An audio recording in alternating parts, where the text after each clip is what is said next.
And just like that, we're back, people. Big up to everybody else that is in the house. I thought I'd do a show because I haven't done one, just me and the audience, for quite some time. And I know a lot of people do appreciate it. And it's coming up to Christmas. So I'm going to be in a position where I can do a little bit more into the new year. Hope you're all ready for Christmas. Hope you're all looking forward to it. And of course, the new year 2026. Can you believe it? It's quite incredible, really, that Mikel Arteta took over just before COVID in 2019-20, and we're now in 2026. Oh, can you believe it? It goes so quickly. Big up to everyone that's here. Make sure you do me a favor, hit the like button. Make sure you hit subscribe. Make sure you're following today's sponsor, which is OK Jersey. As you can see down the bottom, okjerseys.com. Links in the description. All you need to do is click there and use the code 12man. You'll get 8% off for Christmas. So go and make sure you get any name and number on the back of any shirt that you want over there. So make sure that you are showing them some love. They've been great to us. So let's make sure we show them some love by being great to them as well. Also, channel merch.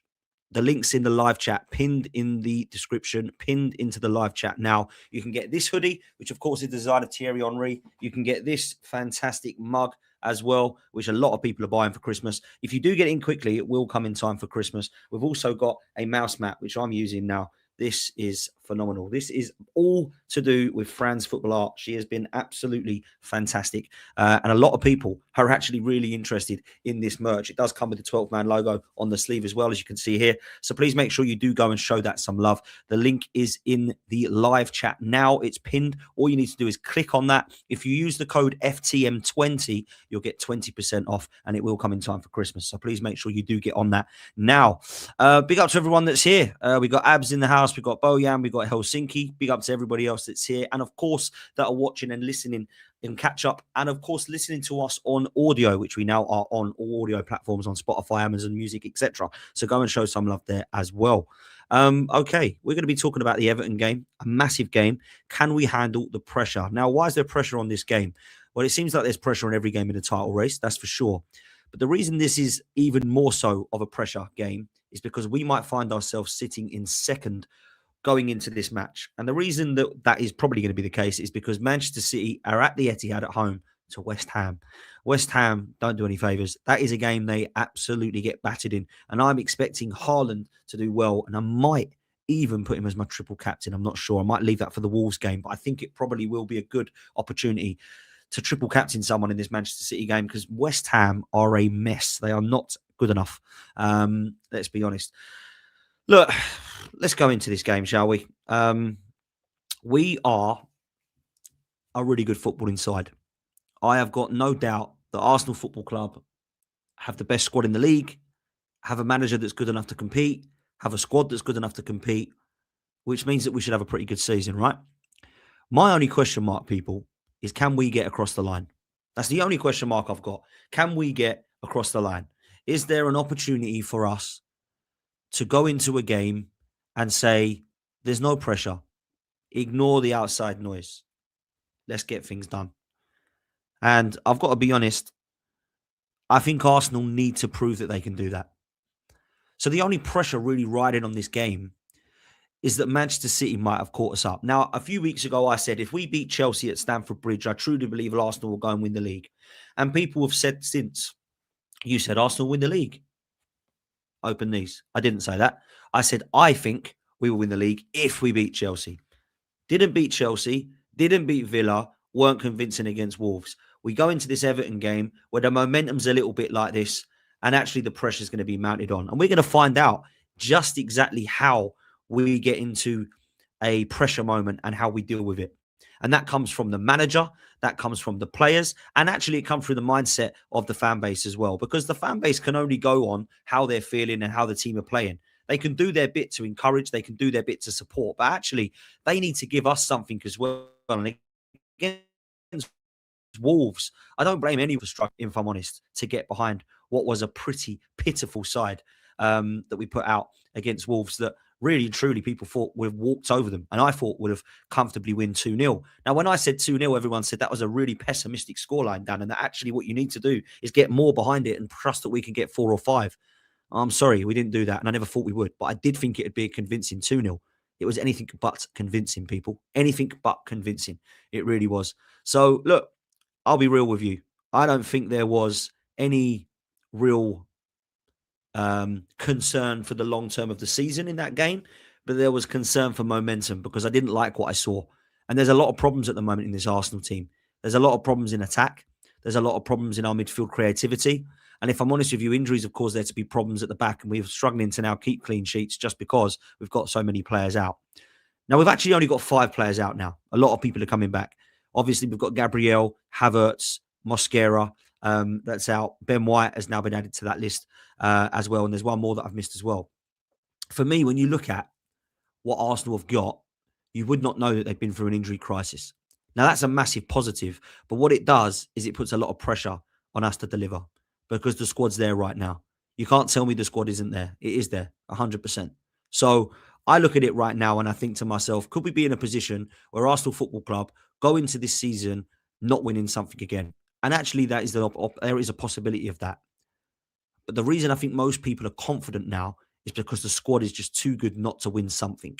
Whether it's a Carabao Cup and something, whether it's just a Carabao Cup, whether it's just the league, I think one of those 4 trophies has to be lifted at Arsenal this season. Just has to be. I'm sorry, it has to be. So that's the pressure that comes with it. Now, every single weekend, there's going to be pressure on Arsenal to win football games. What I would say is there's more added pressure on this one just due to the fact of the timings of those games. So when we do get the news that Manchester City have beaten West Ham, which I truly believe they will have, we have then got to do our job on that Saturday evening tomorrow at 8 p.m. at the new Everton ground. And it's going to be tricky. It's going to be tricky. Now, let's talk on Everton first of all, because actually it is a side that I have a lot of time for, soft spot for, and respect for. They're a side that I've always liked, never had a rivalry with, and always kind of felt there was a bit of a connection there with Super Kevin Campbell playing for them. When I went up to Everton 2 years ago, it was incredible the way that I was welcomed in the Winslow. It was incredible the way that we were welcomed with Kevin, and it was incredible the way that we were able to share a friendship with him, myself and Lee Judges. And he will forever be missed, but really and truly forever be missed by the footballing world. And it's always put a little bit of a special place in my sort of heart for this fixture now, just because of that.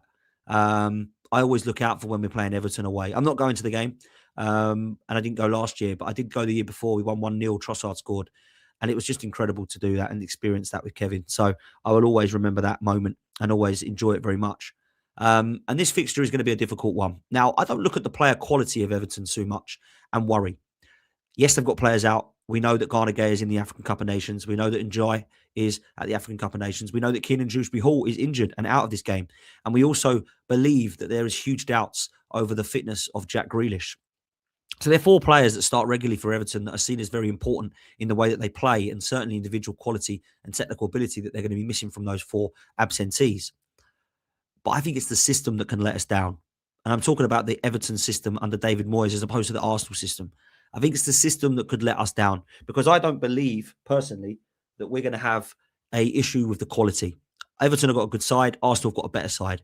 It's never going to be about quality. If it was about quality, Arsenal would win most games this season. It's about the system that they implement. And I think David Moyes has had Mikel Arteta's number for last few years, particularly when he was West Ham manager. We saw him beat us at the Emirates a couple of times. He saw him make it difficult for him. But there's been times, like when we beat them 6-0, that we made it very difficult for them. And I'm hoping that we do the same with Everton now that he's there. I truly do. Because I honestly feel like there's a huge expectation on Arsenal to win this game. And it is going to be tricky still. They are going to make it difficult for us. And like I say, that added pressure really does put Arsenal into a bit of a pressure cooker going into this game due to Manchester City creeping up behind us and potentially getting, well within sort of touching distance of Arsenal and overtaking them, so to speak. So I think this game is going to be tough. Now we come to who we're going to be playing and the team news itself. And I truly do feel like we have to be really careful here about how we look to set up. And if I'm honest with you, I want to see something a little bit different. And I think we, momentum-wise, aren't looking too great right now. I'm just typing away at the team that I'd be putting in, so bear me a second, people. But I truly want to see a team that I'm confident in, and I want to see a team that actually Mikel Arteta has looked at and said, you know what, have a go at them. Go and have a go at Everton. Don't sit back and be defensive and be scared of this Everton side, because I don't think we should be. I really don't think we should be. I'm going to go with the team that I think he's going to pick. Okay. I'm going to go with the team I think he's going to pick. And I want you to let me know if you feel like this is something that you believe he will do and go with. Okay, it's just for some reason switch those players around. Why has it done that? Okay, here we go. We're cooking on gas now. We're cooking on gas now. Okay, sweet. So this is the team that I think Mikel Arteta will probably put out against Everton. Now, people might disagree with some positions and might think that we're going to not go for this team, but I'm going to go with what I think Mikel Arteta will go with as opposed to what I would go with, because I think that's probably more realistic and what people would want to talk about, really. So this is the 11 that I think he will probably go with. Now, some people are saying that Marino will start up top. Some people are saying Marino might play in the middle because there's huge doubts on Martin Zubimendi. Now, I think David Raya in goal is an obvious one, and the back line picks itself. The reason the back line picks itself is because of injuries. Ben White's out, Timber will stay and remain at right back. Left back, Calafiori will come back in from his suspension, and I think Saliba and Nkapé are the only two centre-back partners that we can put fit at the moment. Then you go into midfield. I'd play Declan Rice more holding, and I'd have Eberechi Eza and Erdegaard either side. And I think that's probably what he'll go with if it is true about Zubimendi being out. Now, he could go with Norgard. He could go in midfield with Marino. But I truly believe that it's Everton away. Let's go and have a go at them. Let's see what Eza can do from low blocks, and let's see if Erdegaard can actually play alongside Eze and be a little bit more creative. That's what I'm hoping to see. Erdegaard doesn't need to be dropping as deep as he has been in the last few games. And I think with Eza there, he might not have to feel the need to do that. So I think that we might be in a position where we can see both of these players either side of Declan Rice. Now, Zubimendi might be okay. He might be. And if that is the case, then Zubimendi will play with Rice, and it will probably be Martin Erdegaard, and Eze will be on the bench. That's probably what it will be. On the right-hand side, Saka, I think he gets in ahead of Noni Madueke at the moment. And on the left, I think Trossard definitely keeps his place ahead of Gabriel Martinelli. Up top, I've gone for Victor Gyökeres because I think he will go for it. I actually would play Marino and bring on Gyökeres in this game. And that's not because I think we need to dent his confidence anymore.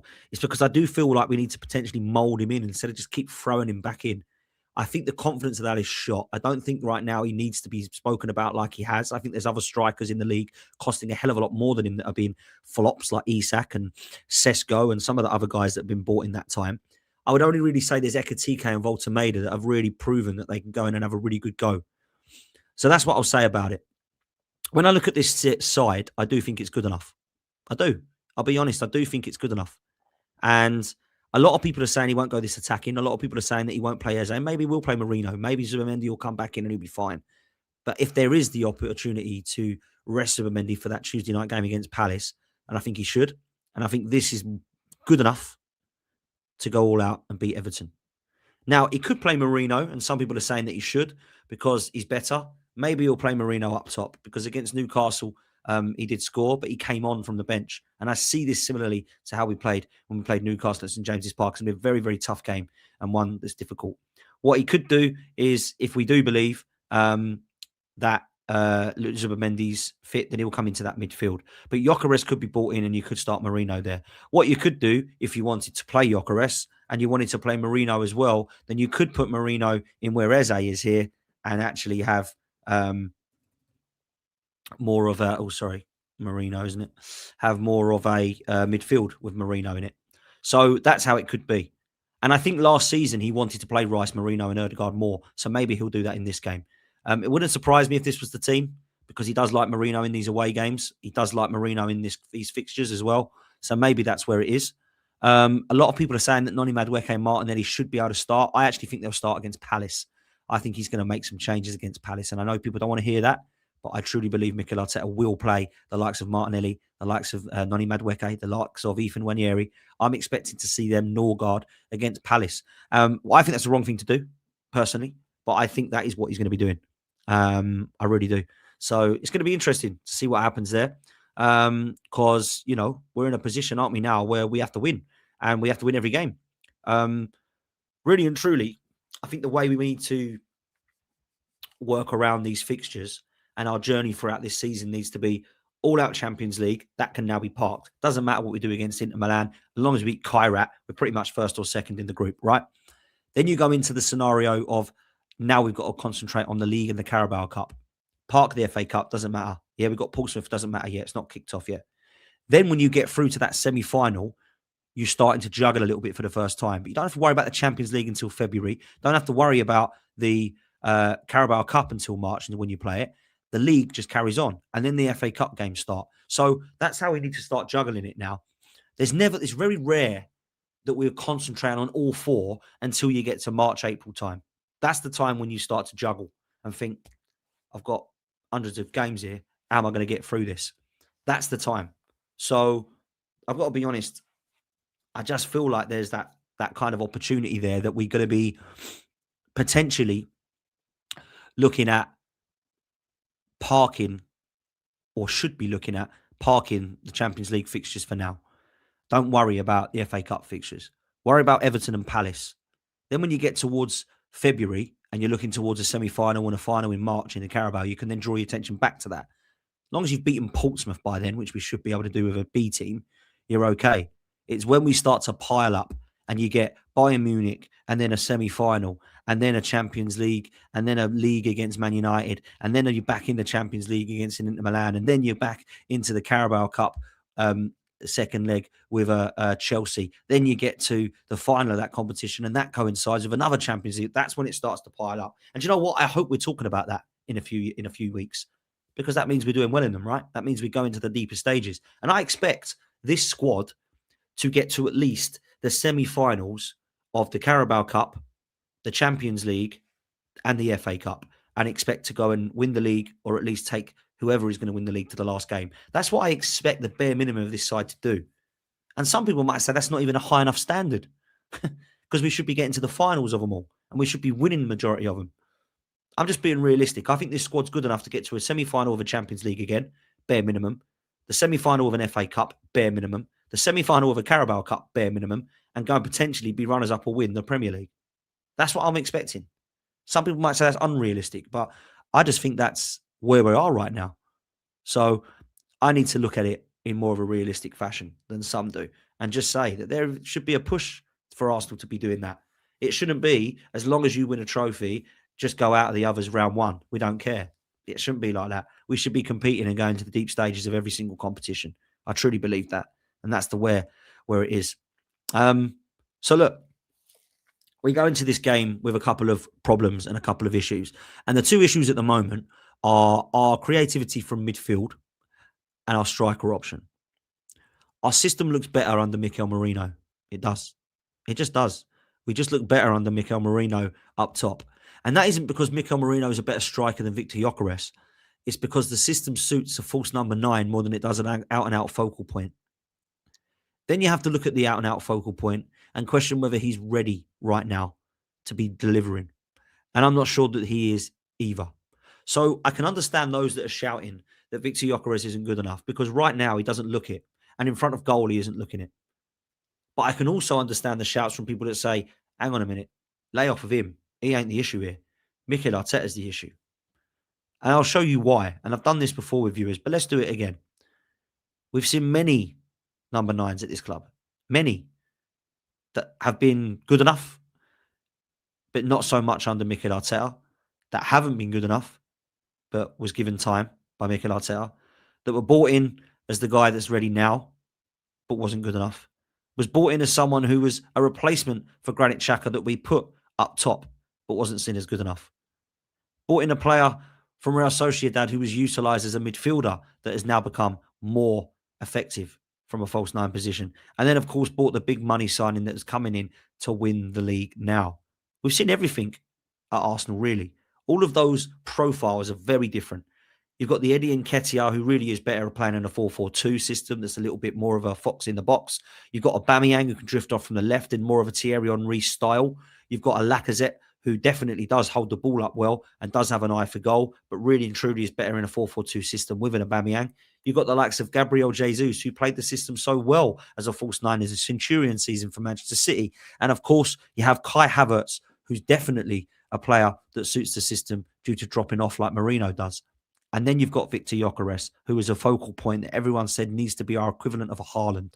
He's tried everything, and he hasn't really got the best out of a 9. He hasn't really. People say Marino was effective, and people say that Havertz was effective, and I totally appreciate that.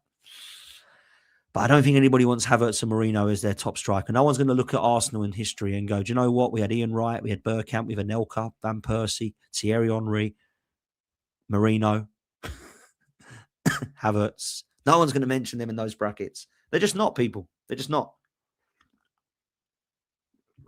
So let's be realistic ourselves. That's all I'll say. The other thing that's an issue that no one's talking about at the moment, which I find a little bit bizarre, Martin Odegaard and Eberechi Eze are not stepping up. And I'm not saying that these aren't good enough, because they absolutely are. Victor Gyökeres needs to get the ball to him. And there has been times where the ball has got to Victor Gyökeres and he's fluffed his lines. I do believe that. And I can name you opportunities. Leeds should have scored. I know he got 2, but that was the easiest of the lot. And he thought everyone was around him. He had all the time in the world and he scuffed his shot wide. Athletic Bilbao, he gets put through. He's on through on 1 on goal. And he takes a bad touch to run diagonally as opposed to going towards goal. Thierry Henry analysed it about how poor it was. He gets put through by Max Dowman with an unbelievably delightful ball against Port Vale. And he takes 4 hours to take the shot away and shoot and score. He misses an opportunity against Olympiacos where he leans back and it goes over the bar. He misses an opportunity against West Ham. He misses an opportunity against Wolves. He misses an opportunity where he's just not in the box quick enough against Wolves and Burnley, to be fair, and Chelsea. There's an opportunity where Timber takes it off of his head, which I'm not putting him down for, but he is there and really should be there instead of Julian Timber, who's there. So we've definitely got some question marks over him individually now, right? But what I will say is, the system and the creativity is an issue at the moment. The only creative spark we have is Bukayo Saka. And I'll give him his due, Leandro Trossard, but only really for himself. He's not really creative. He's more killer. So he's more have a shot, cut in, have a shot. He doesn't really set up players unless he dinked it across the box a couple of times. Saka is at the moment just delivering cross after cross after cross, which is essentially how we beat Wolves through own goals, being bought from Saka's crosses and corners. So when I look at our creative sparks at the moment, which should be Eze and Erdogan, I need to see more, people. I need to see more. I'm sorry, I do. I need to see more creative sparks from Erdogan. I need to see more creative spark from Eberechi Eze. I need to see more from the likes of Trossard and Saka, because they're the ones that are feeding Victor Gyökeres. And if he isn't putting the ball in the back of the net, you then go to your midfield and say, what are you going to do to help him out? And at the moment, there hasn't been enough creative spark for it there. And I also think that there hasn't been enough through balls. When's the last time you saw an Arsenal player get a ball threaded through with a run-on, one-on-one with a keeper? Odegaard used to do it for Martinelli in the 22-23 season, and we used to have Saka doing it as well on the other side. I haven't seen that for quite some time. I've not seen Eze do it, and I've not seen Odegaard do it. But what I have seen from Odegaard is lofted balls, which I can't stand, because he basically got a volume in the top bins, otherwise they ain't going in. Thread the ball through. Or if you can't thread the ball through, let's do a little bit of movement and do some one-on-ones. Let's do a little bit of 1-2, 1-2. Freddie Ljungberg was the best at that for his movement. The best at it. So I need to see more movement from our front three, but I also need to see more creative chances made and also passes that are actually forward-thinking to go on towards the 1-0, 2-0s that we want to be seeing in these games. So I think Odegaard and Eze have got a lot to answer for as well. I don't just think it's Victor Gyökeres. I think they both got to look at how they can do more in these games. I've got nothing against Odegaard pressing, but I need to see some creativity as well. I've got nothing against Eze trying to do these lofted balls and trying to put through players, but I need to see a little bit more of his all-round play as well. I don't see much from Eze that's not casual. I see a lot of slow-down play, a lot of turning on the ball. And I can't be hypocritical and slate Odegaard for doing it with his decision-making and then say, oh, it doesn't matter because it's Eze and I like him, I'll be okay with it. No, both of them need to quicken it up. It's just very, very slow at the moment. And I don't feel like we've got an attack that's frightening or lightning or blistering. I feel like it's a very slow, we'll whip it in a minute and hopefully one of us get our bonds on it. I don't want to be seeing that. I don't want to be seeing that. I actually feel like Martinelli and Madueke have got me out of my seat this season more than Trossard and Saka have. And they're the better attackers, Saka and Trossard. But in terms of the quickness and the directness, Madueke and Martinelli have actually made me go, oh, go on then, more than the likes of Trossard and Saka. Now, some of that is the unexpectedness of Trossard against Sunderland. I didn't expect him to shoot and score from there. Obviously, Saka, didn't expect him to score from a corner. Yeah. So some of that's not got me out of my seat in that way. But certainly when it comes to a, come on, Arsenal, getting the crowd up, I think Madueke and Martinelli have actually done that because they've got the pace and the power to get in behind and go more direct at goal. So I want to see that coming off from the bench. And I think that if we are struggling against Everton, then maybe we do need that. So that's where I'm at. Let's do this super chat that's just come in. ETAFC says, Daniel Pottingworth. I've not been called that before. That's a new one. Big up to you, mate. How about Ethan in the false nine? He's quick, creative space, can get off a lethal shot, and he'll have freedom and he can dribble. I've always said that Ethan Nwaneri should be tried in a number of positions, and maybe he is in pre-season. Maybe he will be in the future. But I think Ethan is definitely a creative midfielder. I think he's definitely one that can play across the front three. And I think he might evolve into either a false nine or maybe even a winger. Because Ethan's got a lethal left foot. Ethan likes to cut inside. So therefore, a lot of people have said he can play on the right. What Ethan can do, though, is a job with or instead of the striker in either a false nine or alongside one. And I want to see more of Ethan Nwaneri. I don't think we've seen enough of him. And it wouldn't surprise me. I wouldn't do this, by the way. But it wouldn't surprise me if he's loaned in January because he's not getting a look in. Now, I wouldn't loan him for the simple fact that one of the players goes down, he's straight back in. He's on the bench to go, right, okay, Erdegaard's down again. Brilliant. Eze's playing. I'm there as a sub. So I wouldn't do that. But there are some that probably would. And you know what? If he does go and he goes alone, I hope he goes to Brentford. I hope he goes to a Brighton. I hope he goes to an Everton and he's playing every game. Even if it has to be a Leeds or a Burnley, I want him to be playing every game because I think there's an unbelievable talent there. And at the moment, I think it's been stunted in terms of development because he's not getting the game time that he deserves. And maybe he'll play on Tuesday night, but we'll see. Let's close on that because I want to ask the question in the chat. And I want you to ask with Everton or Crystal Palace. The question is this. What is the most important game? Everton or Palace? Let me know in the chat just by saying Everton or Palace. Because I appreciate that both are massively important and we want to win both games, as Ryan's just said there. But if you could pick one to prioritise, which one would it be? It might be an unpopular opinion for some, but I think the Crystal Palace game is more important. And let me tell you why. A lot of people will say Everton. A lot of people will say you have to keep winning the league. But going 1 point behind Manchester City does not mean you've lost the league. But I tell you what losing to Palace does. It boots you out of the cup.